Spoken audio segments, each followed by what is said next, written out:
Welcome back at 6:45 on this Thursday morning. As you can see, we have Baton Rouge Police Chief Murphy Paul sitting with us here at the table. That is because today we are kicking off a number of reports on what it means for police to police the community and community policing. So good morning to you, Chief. Good morning. Always great to have you here with us. So just to start off, what do you think, what is community policing and how do you get that a part of your department?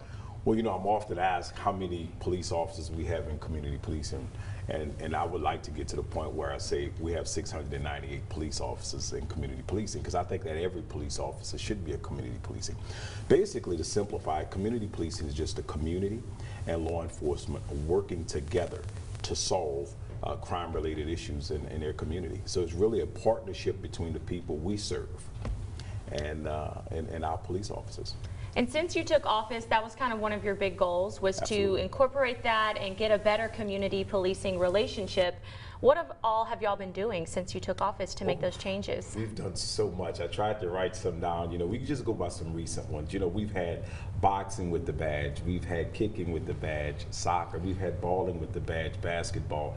I know the sheriff and I were out last weekend coaching football with two of our high schools acting as celebrity coaches.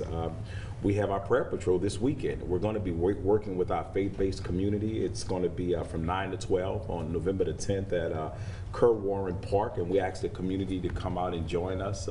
We're going to be there, and we're asking our faith-based leaders, we share with them some of the issues that we're seeing from our position, and we ask them to be very specific in their prayers and hope that we can change the heart and souls of some of these young men who we believe are involved in this culture of violence. What our viewers were just looking at while you were talking about that was some video of Sergeant Kyle Callahan and his lip sync video when you guys participated in that. Yes. That another just one of those things that you do to really kind of meet the community and meet what the community is talking about. That was a pretty awesome video that you guys released a couple of months ago. You also are doing a lot of things with Truce and getting out into the community and really canvassing the community and talking to community members about what's happening in their neighborhoods. Yeah, we appreciate our partnership with Truce. You know, Truce is doing some good things, offering services to some of the young individuals that we believe are involved in this culture of violence, and give them opportunities. They offer services from education services to job placement services.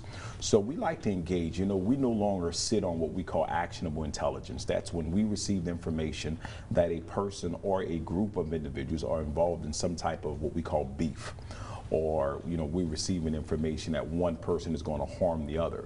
Well, we actually engage them on those issues, so we try to prevent it, is what we try to do. So with our canvassing with Truce, we just had one in the Scotlandville area where we were able to identify some community issues, and we got involved in that. It had to do with an apartment complex that we believe wasn't up to standards. But it's the relationships we build during these canvasses. You know, every canvas we go on, if you ask the sheriff, if you ask the DA, if you ask the mayor, there's a community person, someone we serve, who walks up and give us some information, either to help us do our job better or to direct us in the path on somebody who we need to look at, who's involved in criminal activity.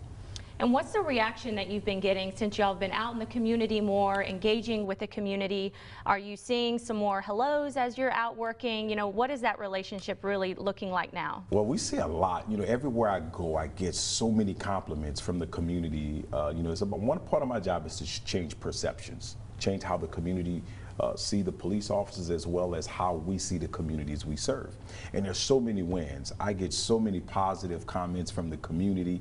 They see us out there more. They talk about the great work that our police officers are doing. You know, we just had Boo with the Blue at the mall. Over 5,000 people were there. We made over 5,000 of these little packets, of these little, you know, candy and packets to give to the kids, and we ran out.